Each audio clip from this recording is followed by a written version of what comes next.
lady for many years since I first came to SWRFA. In fact, she impressed me so much, I booked her for one of our folk stage concerts many years back.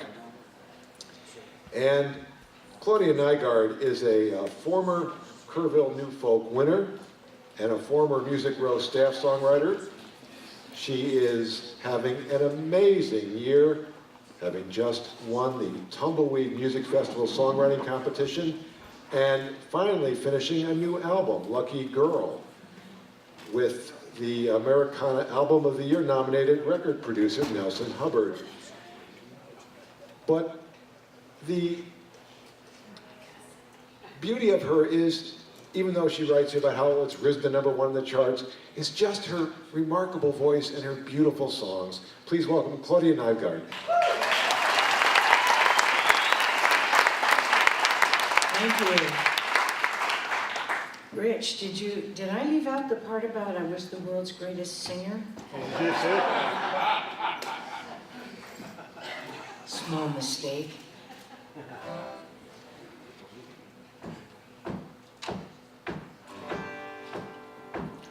My great-great-great-granddaddy on my mama's father's side went rowing down the Norway coast with 4 friends and his bride. When a big storm came around and all his 4 friends drowned, and there wouldn't be a me, but when he rose up from the sea to gasp for air, why, he had great-great-great-grandmama by the hair. And my great-granddaddy on my mama's side homesteaded North Dakota back in 1885. He built a house of earth where his wife gave birth. Then diphtheria hit town and took 4 of their kids down. The ground was froze. You couldn't bury them till springtime flowers rose.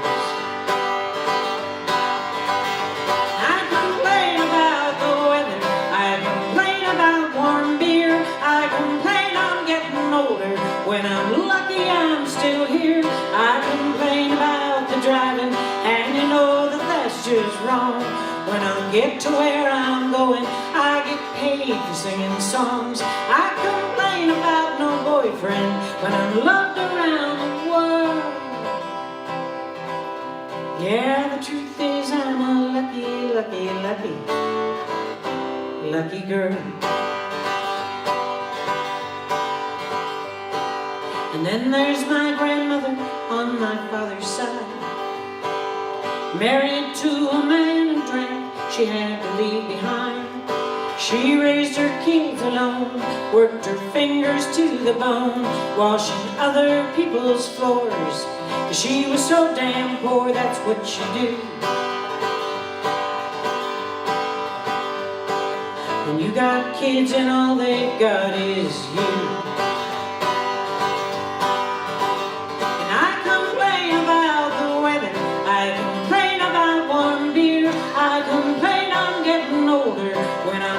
I'm still here. I complain about the driving, and you know that that's just wrong.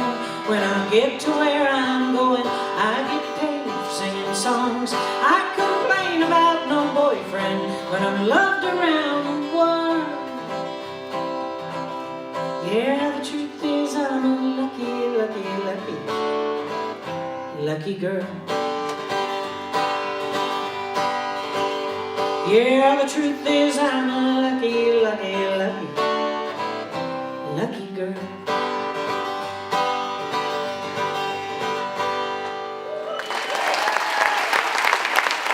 Thank you.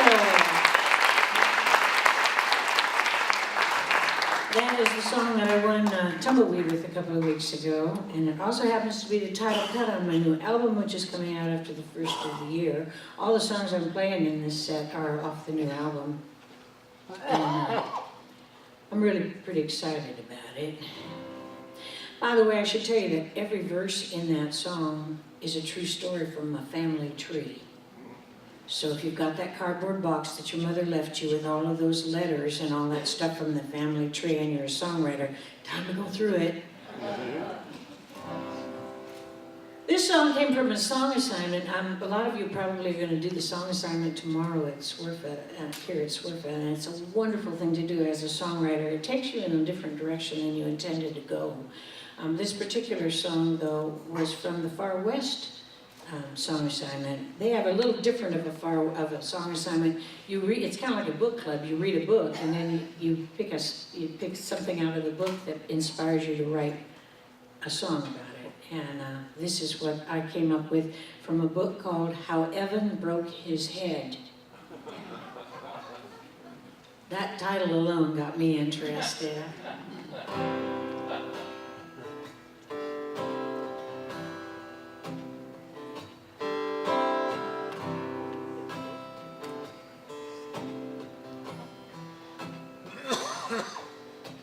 I wonder if your eyes are the same blue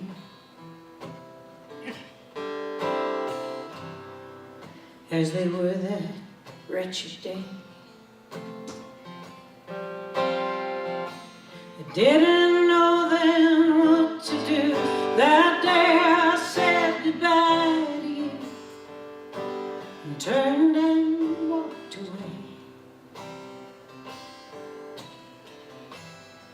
I wonder if you think of me and wonder, do I think of you? I think about you all the time. I still wish that you were mine, and I wish you knew that if I knew where to find you, I'd be headed there today. You don't stop being a mama when you give your child away. I wonder, do you have my smile?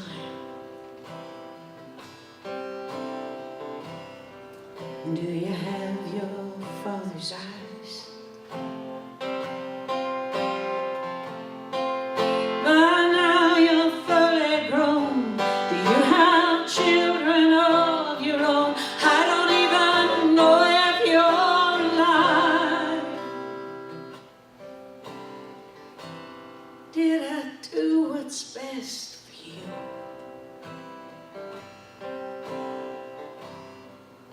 Or just what was best for me?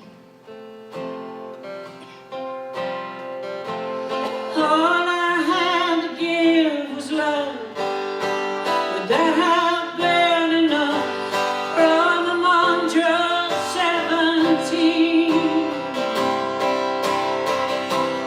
Oh, if I knew where to find you,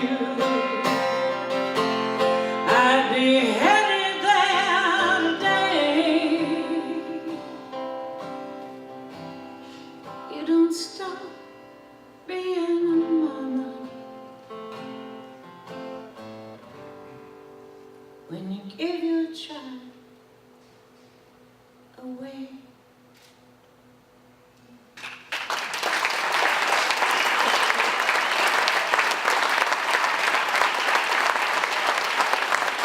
Thank you. My sister lives here in Austin, and I played that for her the other day, and she said, "Did you have a child?" I said, "Don't you think you'd have known?" I mean, usually you carry them like 9 or 10 months, you know. I guess it's more like 9, isn't it? It's only 10 if you're just miserable.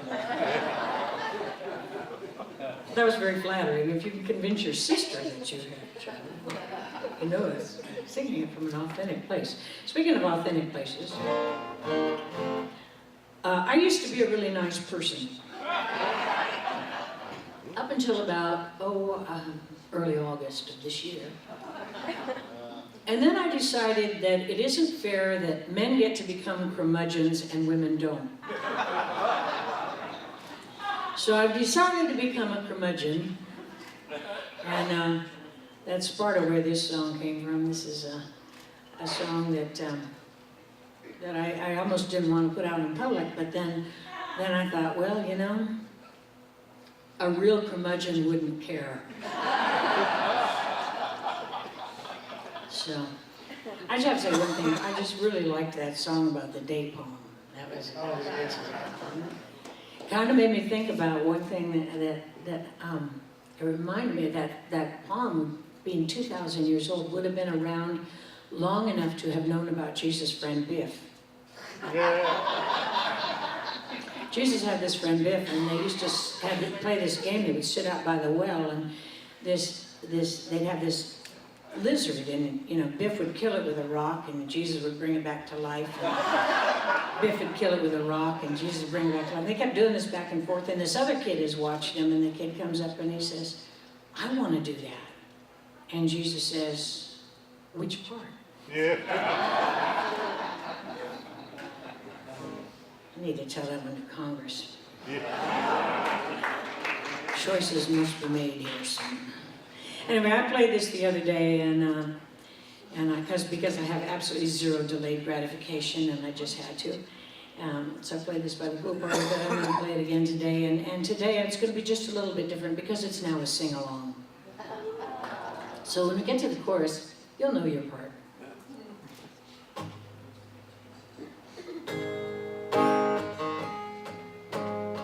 This has curmudgeon written all over it.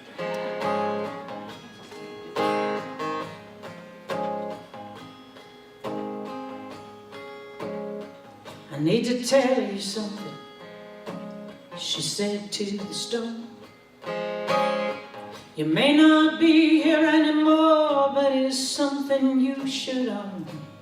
And I said, "Stop, you should have stopped. Hell, I was underage. But you forced yourself on me anyway." Probably doesn't seem like much of a song so far, does it? Still I kept your secret, and I shouldered the blame. Like what you did was my fault. Damn, I hung my head in shame. You might be 6 feet under, but it's not too late. I showed up here 'cause we've got one last day. And I'm drinking beer the way we did that night. And I confess I'm getting pretty tired. And this isn't like me, no, it's not how I behave. Leaning on your headstone, pissing on your grave.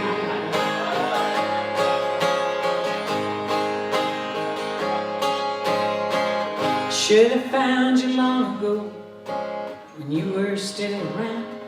But you're a lot less scary when you're underground.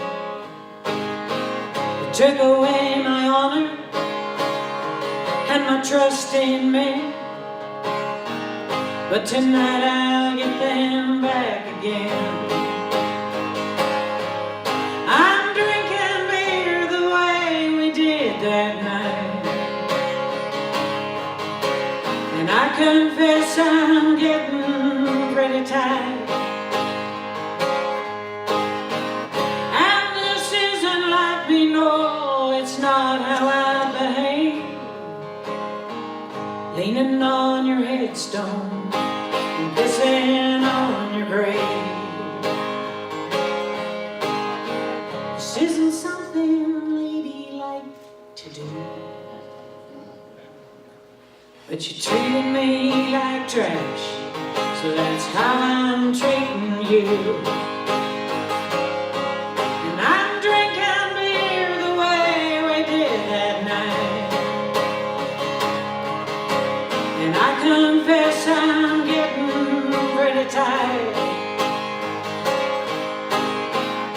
And this isn't like me, no, it's not how I behave. leaning on your headstone and pissing on your grave. Thank you, Dr. Ford.